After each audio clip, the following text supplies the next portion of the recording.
Obviously up four, you don't want to foul a shooter, but we can't just back up and let guys get wide open threes. And so the plan is to switch everything, push the catch out, and back up when they shoot a three.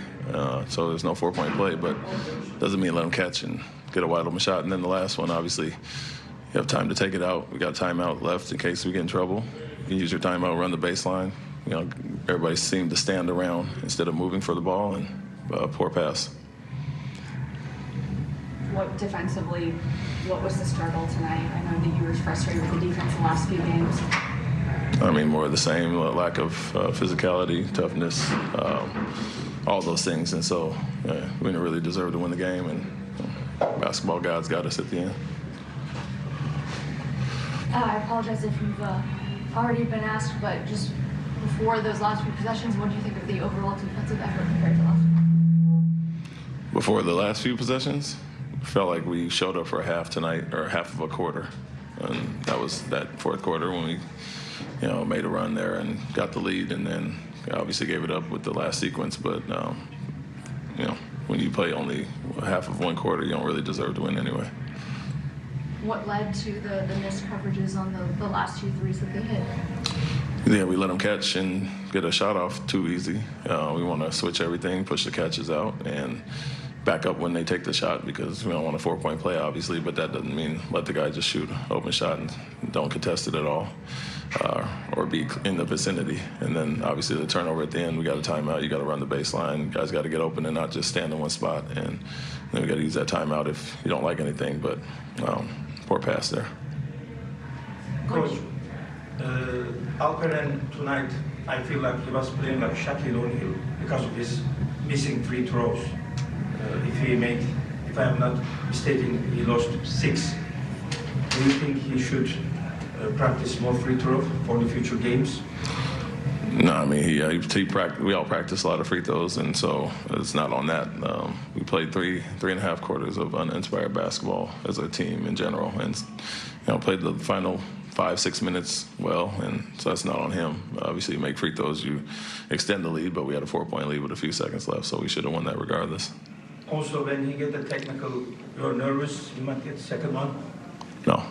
Is there a common denominator in these losses that you're seeing that you've shared with the guys, something that they're doing that you'd like to see changed?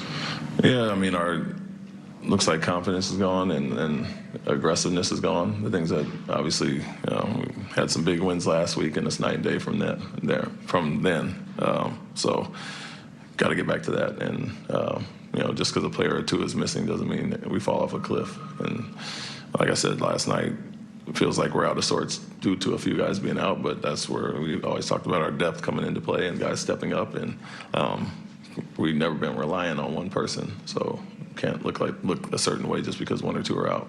Do you think after some of the big wins that you guys had on the last road trip, you guys get a little comfortable? Is there anything else? I think even before that, I talked about our starts to games, and our defense in general had a ton of slippage in January, and so we still won those games. It was more of a shootout, more offensive improvement, but get back to doing what we're doing. And although they didn't score 100 tonight, it wasn't really due to our defense, more of them missing shots, and it wasn't our physicality. So regardless of the outcome tonight, or if we would have won or lost, I don't feel like we played up to our potential defensively at all, obviously offensively either.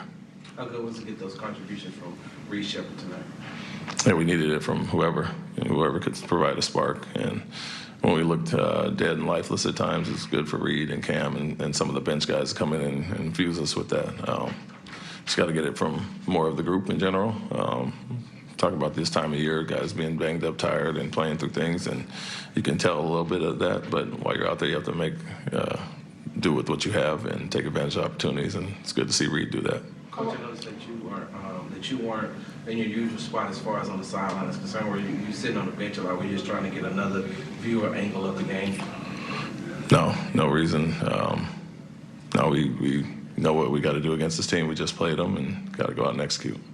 A lot of read shots came on catch and shoots. Was that just to make sure that he wasn't maybe, trying to drive into traffic as much, or was that just what the game was giving? No, he's playing with handlers, and so he's a recipient. Obviously, when they're in zone, he's going to get some of those looks, and guys are looking for him. But at times, he has to be a secondary handler as well and contribute make plays off the dribble. And so a little bit of both, but we know he's a really good catch and shoot guy. And Ime and Jalen, those guys are handling, or Alpi kicking out of double teams.